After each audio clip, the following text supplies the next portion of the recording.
নমস্কার, আপনারা দেখছেন নিউজ নোভা বাংলা। ডিলিটেড ভোটারদের জন্য সবচেয়ে বড় আপডেট, খুশির খবর দিল নির্বাচন কমিশন। যাদের নাম ভোটার তালিকা থেকে বাদ পড়ে গিয়েছিল তাদের জন্য এবার নতুন সুযোগ তৈরি হয়েছে।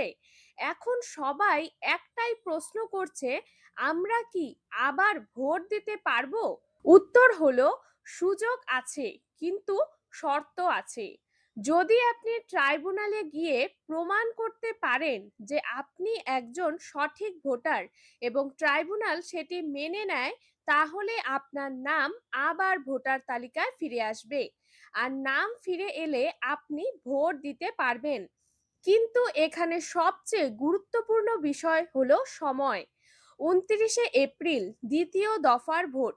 এই ভোটে অংশ নিতে হলে ২৭শে এপ্রিলের মধ্যে ট্রাইব্যুনাল থেকে অনুমোদন পেতে হবে।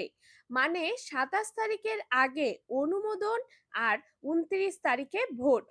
এর বাইরে কোনো সুযোগ নেই। অনেকেই ভাবছে, আমি আবেদন করেছি তাই আমি ভোট দিতে পারবো, কিন্তু বাস্তবে তা নয়। শুধু আবেদন করলেই হবে না।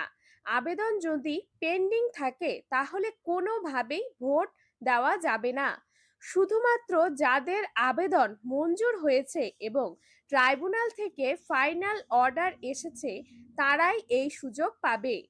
এই পুরো সিদ্ধান্তটা এসেছে সুপ্রিম কোর্ট অফ ইন্ডিয়ার নির্দেশে। আদালত স্পষ্ট করে বলেছে, কোনো যোগ্য ভোটার যেন ভুল করে বাদ না পড়ে। সেই কারণেই এই বিশেষ সুযোগ দেওয়া হয়েছে। এখন প্রশ্ন হচ্ছে, এই সমস্যা তৈরি হলো কিভাবে? এই সমস্যার মূল কারণ হলো এসআইআর বা স্পেশাল ইন্টেন্সিভ রিভিশন। এই প্রক্রিয়ার মাধ্যমে ভোটার তালিকা যাচাই করা হচ্ছিল।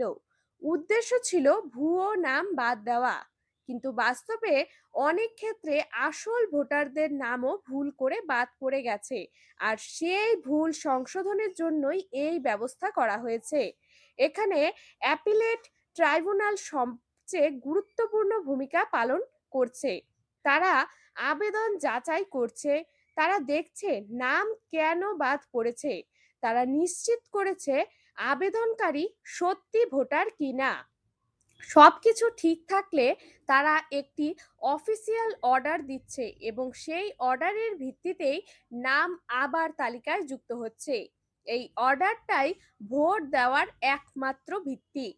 অন্য কোনো কাগজ বা দাবি এখানে গ্রহণযোগ্য নয়। আবারও মনে রাখবেন, শুধু আবেদন করলেই হবে না। পেন্ডিং থাকলে কোনো লাভ নেই। ফাইনাল অ্যাপ্রুভেড অর্ডার থাকতে হবে।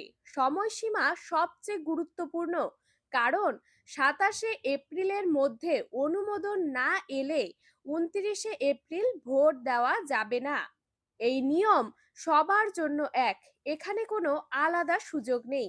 তাই যারা ইতিমধ্যে ট্রাইব্যুনালে আবেদন করেছেন তারা যত দ্রুত সম্ভব তাদের স্ট্যাটাস চেক করুন।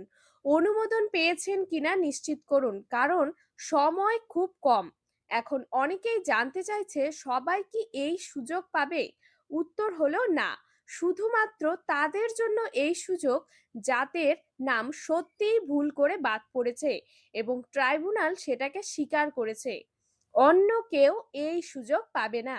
এই পুরো প্রক্রিয়ার মূল উদ্দেশ্য একটাই, যাতে কোনো আসল ভোটার তার ভোটাধিকার হারিয়ে না ফেলে।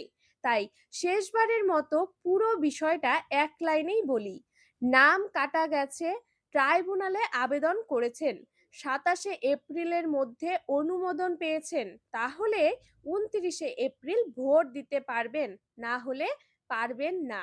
এর বাইরে কোনো নিয়ম নেই। এই আপডেটটা খুবই গুরুত্বপূর্ণ। তাই যারা এখনো বিষয়টা জানেন না তাদের কাছে অবশ্যই পৌঁছে দিন। ধন্যবাদ।